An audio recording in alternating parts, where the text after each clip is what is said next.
Welcome to another episode of Travel Thoughts. In this episode we come to you from Darwin in Northern Territories of Australia.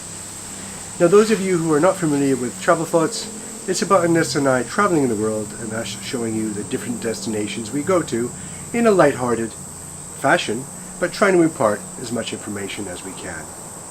Thank you, and we hope you enjoy this episode.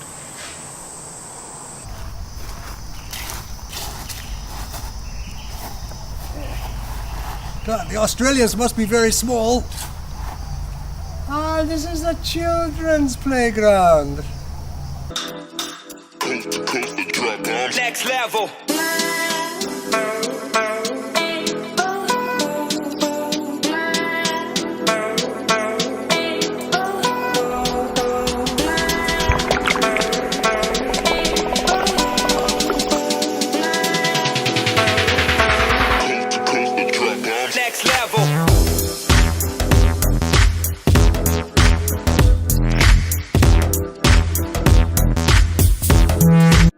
Darwin, Australia's Northern Territory. Darwin is named after the biologist Charles Darwin, famous for his evolution theory, although he never visited. We have talked about the perils of swimming in the seas in Southeast Asia in previous episodes. In Darwin, the numbers of box jellyfish are much larger, so much so that the authorities simply advise people not to go into the water. In the wet season, from November to April, box jellyfish are most prevalent. The hazards of swimming are underlined by saltwater crocodiles occasionally making an appearance.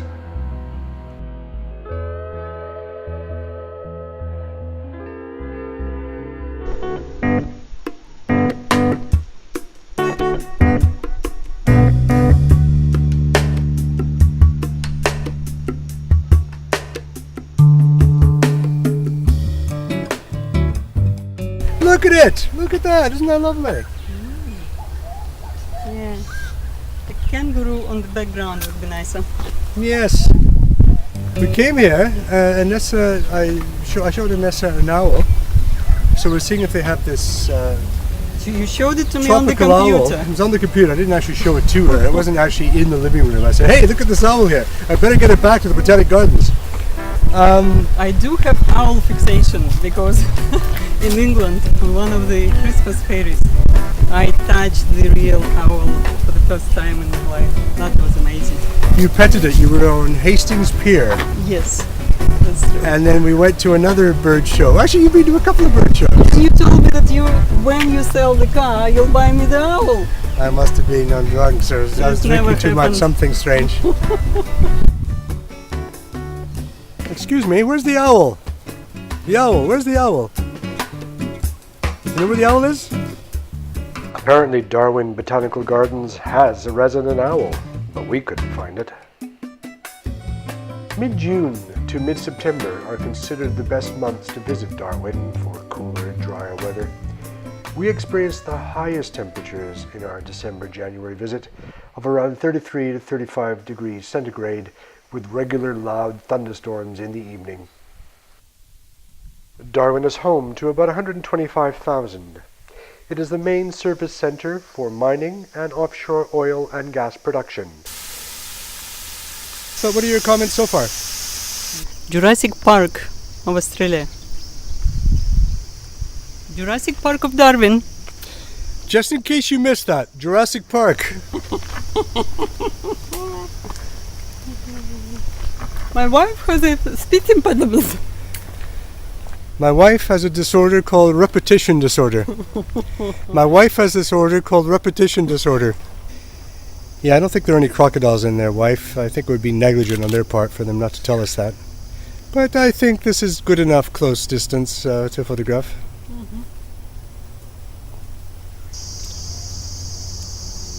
Okay, wife, we're having cabbage tonight. Brussels sprouts? No, cabbage.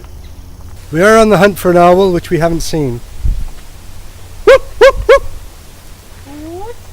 Wrong owl call. Must be a different breed. Wife, a pink rock. It must be a female.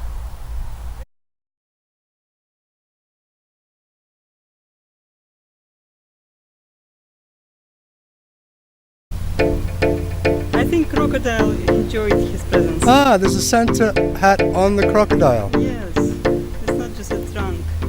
That's funny. God, they camouflage well, don't they? Looks like a piece of log. I am driving a Volkswagen Tiguan. Is it comfortable? Yeah, they're actually quite easy to drive. Quite nice. It's got all these sort of mod cons.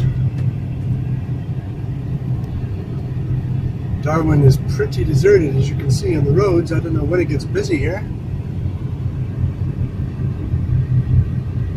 It's a Thursday early afternoon, just after New Year's. Maybe it gets busier as it has to get busier. The museum and art gallery of the Northern Territory is definitely worth visiting. The museum has displays of butterflies, birds, insects, snakes, reptiles, a frilled lizard, which looks dangerous but is harmless, spiders, Aboriginal artwork, and marine life. You can easily spend 2 or 3 hours here.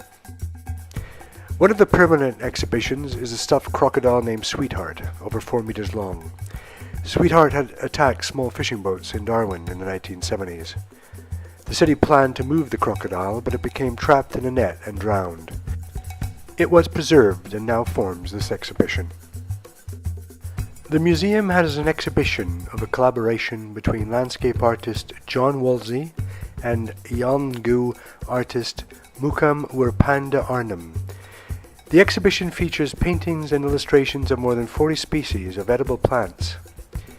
It is described as a three-dimensional rendering of northeast Arnhem land flora. Malkun is passionate about passing on the important knowledge of these plants to a younger generation to counteract their dependence on Western food.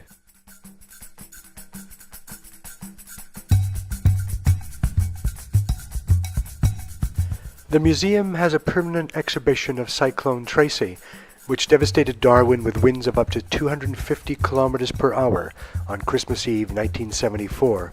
71 people killed and many thousands injured.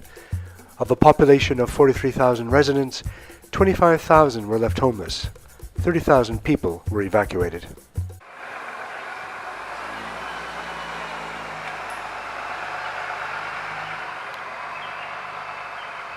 Darwin Port facilitates trade between Australia and Southeast Asia.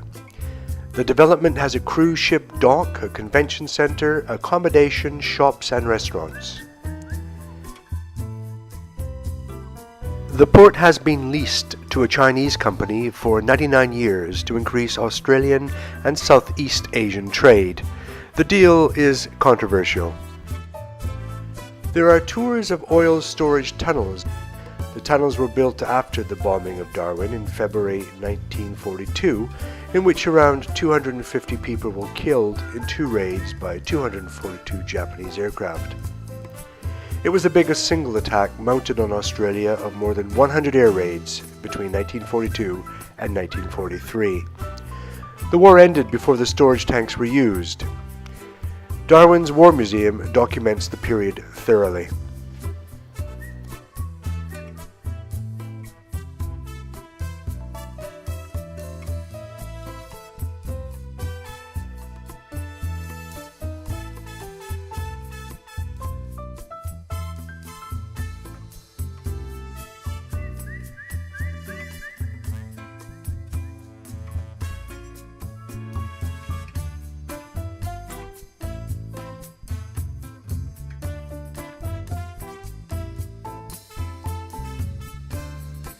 Not threatening and fun to observe are the local wallabies. A wallaby is a marsupial that is like a kangaroo but smaller. We watch them hop around a park by the seafront.